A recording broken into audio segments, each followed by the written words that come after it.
देखिए सुधीर जी, बड़ा आसान होता है पत्रकारों के ऊपर सवाल खड़ा कर देना। इनके लिए बहुत अगर कोई इजी टारगेट होता है तो वो पत्रकार होता है।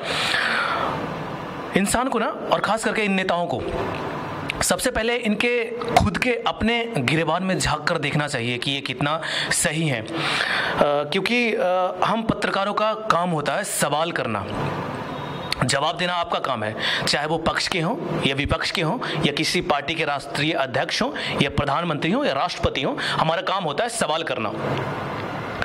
रही बात पत्रकारों के ऊपर सवाल खड़ा करने का और स्मिता प्रकाश जी का, जिन्होंने प्रधानमंत्री नरेंद्र मोदी जी का इंटरव्यू लिया और जो उनके ऊपर जो एक सवाल खड़ा हो रहा है कि ये जो इंटरव्यू था ये फिक्स था, ये इंटरव्यू मैनेज था, तो शायद राहुल गांधी जी, मैं आपको एक बात का याद दिलाना चाहूँगा और ध्यान दिलाना ये चाहूँगा कि आप शायद भूल रहे हैं कि आपकी श्रीमती माता जी का, सोनिया गांधी जी का एक इंटरव्यू हुआ था, जिसमें एक अंग्रेजी न्यूज़ चैनल का पत्रकार ने इंटरव्यू लिया था और बड़े बड़े हेडलाइन, बड़े बड़े ब्रेकिंग चला था कि 9 साल के बाद श्रीमती सोनिया गांधी ने चुप्पी तोड़ी। क्या ये कि आपके सास के साथ आपके रिश्ते कैसे थे, कितने सख्त थे, ब्रेकफास्ट में क्या देते थे, खाने में क्या बनता था, क्या आप भूल गए कि वो इंटरव्यू एक पारिवारिक इंटरव्यू था या सास बहू का इंटरव्यू था?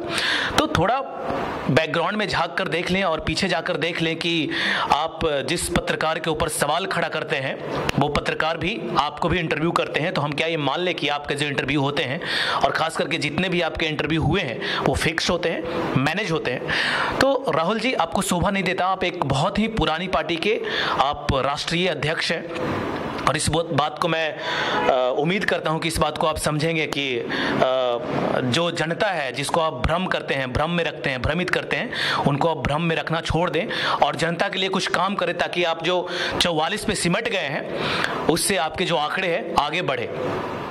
रही बात प्रधानमंत्री जी का इंटरव्यू का और स्मिता प्रकाश जी का, तो एक बात मैं कहना चाहूंगा, ऐसा कौन सा सवाल था जो स्मिता प्रकाश जी ने छोड़ दिया और ऐसा कौन सा सवाल था जिसका प्रधानमंत्री नरेंद्र मोदी जी ने जवाब नहीं दिया?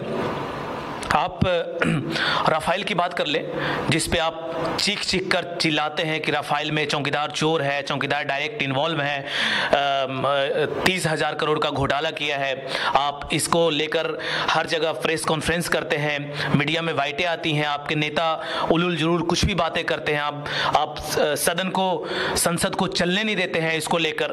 तो ये भ्रम फैलाना छोड़ दीजिए। इस मुद्दे पे भी उन्होंने बहुत ही बेबाकी से जवाब दिया। दूसरी बात रही सर्जिकल स्ट्राइक की, जिसके बारे में आप लोगों ने सबूत मांगे थे, उनके ऊपर भी बहुत ही बाखूबी से जवाब दिया उन्होंने और कैसे बताया कि उरी हमले के बाद क्या हुआ था और किस तरह से प्लान हुआ था। उसके बाद आप जीएसटी नोटबंदी पे चीख चीख कर चिल्लाते हैं, उसके ऊपर भी उन्होंने बहुत ही सरल शब्दों में और बेबाकी से जवाब दिया। किसानों के मुद्दा पे उन्होंने जवाब दिया, कर्ज माफी पे जवाब दिया। किसानों के मुद्दा से एक बात और याद आ गया कि सबसे ज्यादा अगर इस देश को रूल किया है तो आपकी पार्टी ने रूल किया है, आपके परिवार ने रूल किया है। तो क्या कारण था कि आज तक जो किसान हैं वो कर्ज से मुक्त नहीं हुए हैं और भी किसान कर्जदार बन गए हैं, जबकि आप हर बार सत्ता में अगर वापसी किया है तो इसी उम्मीद पे वापसी किया है कि हम किसानों का कर्ज माफ करेंगे। उसके बावजूद भी किसान आज आत्महत्या कर रहे हैं। क्यों? किसान का कर्ज माफ क्यों नहीं हुआ?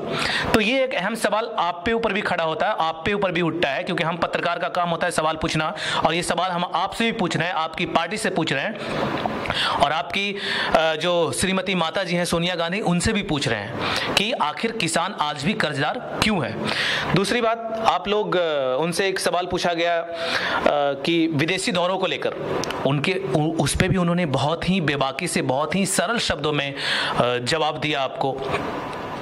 दूसरी चीज, जो मिडिल क्लास जिसके ऊपर आप लोग कोई बात नहीं करते हैं, उनके ऊपर भी प्रधानमंत्री नरेंद्र मोदी जी ने बहुत ही खुल के बात किया और बताया कि मिडिल क्लास कितना इंपॉर्टेंट है उनके लिए।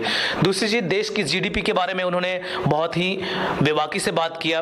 उन्होंने ये भी बोला कि आपका जो कैंपेन रहता है खास करके विदेशी दौरों में, वो आपको फोटो सेशन और खास करके लाइमलाइट में और मीडिया फुटेज के लिए आता है। उन्होंने उस पर भी खुल के बात किया। जो आपका एलिगेशन है, तो कौन सा ऐसे आपके सवाल थे जिनका जवाब उन्होंने नहीं दिया। अगर कोई सवाल ही खड़ा करना है, सवाल ही उठाना है, तो आप प्रधानमंत्री जी से जाकर पूछिए कि हाँ जी आपने हमारे सवालों का जवाब क्यों नहीं दिया, शायद वो आपके सवालों का जवाब दे। सुधीर जी, पता है इनका प्रॉब्लम क्या है? इनको लगता है कि जितने भी इंस्टीट्यूशन है, जितने भी संस्थान है, उस पे सब पे इनका अधिपत्य है, सब पे इनका कब्जा है, तो इनके हिसाब से चीजें चले, और इनके हिसाब से चीजें नहीं चलती हैं तो ये तिलमिला जाते हैं, बौखला जाते हैं और कुछ भी बोलते हैं। जैसा कि इन्होंने इंटरव्यू के ऊपर सवाल खड़ा किया इन्होंने। अब राहुल गांधी जी, एक चीज और आप हमें जवाब दीजिए, क्या आपके जो जितने भी इंटरव्यू हुए हैं, क्या वो फिक्स थे, क्या वो मैनेज थे? क्या इस बात को आप जवाब देंगे? क्या आपने वही क्वेश्चन आपसे पूछे गया जिस क्वेश्चन के बारे में आपने रिकमेंड किया कि हाँ आप हमसे यही क्वेश्चन पूछना? तो ये दोहरी मापदंड क्यों? हम पत्रकारों का सवाल पूछने का हक होता है, चाहे आप पक्ष के हों या विपक्ष के हों। हमारे ऊपर आप उंगली ना उठाएं, हमारे ऊपर एक उंगली उठाएंगे तो आपके ऊपर 100 उंगलियां उठेगी। तो इस बात को आप सोचिए, और हम उम्मीद करते हैं कि आप एक बार फिर से जाकर इंटरव्यू देखिए। आप ठीक है, आप विपक्ष में हैं, आपका काम है कुछ भी बोलना, लेकिन आप पत्रकारों पे नहीं, आपके जो विपक्षी दल है उनके ऊपर बोलिए, हमारे ऊपर नहीं।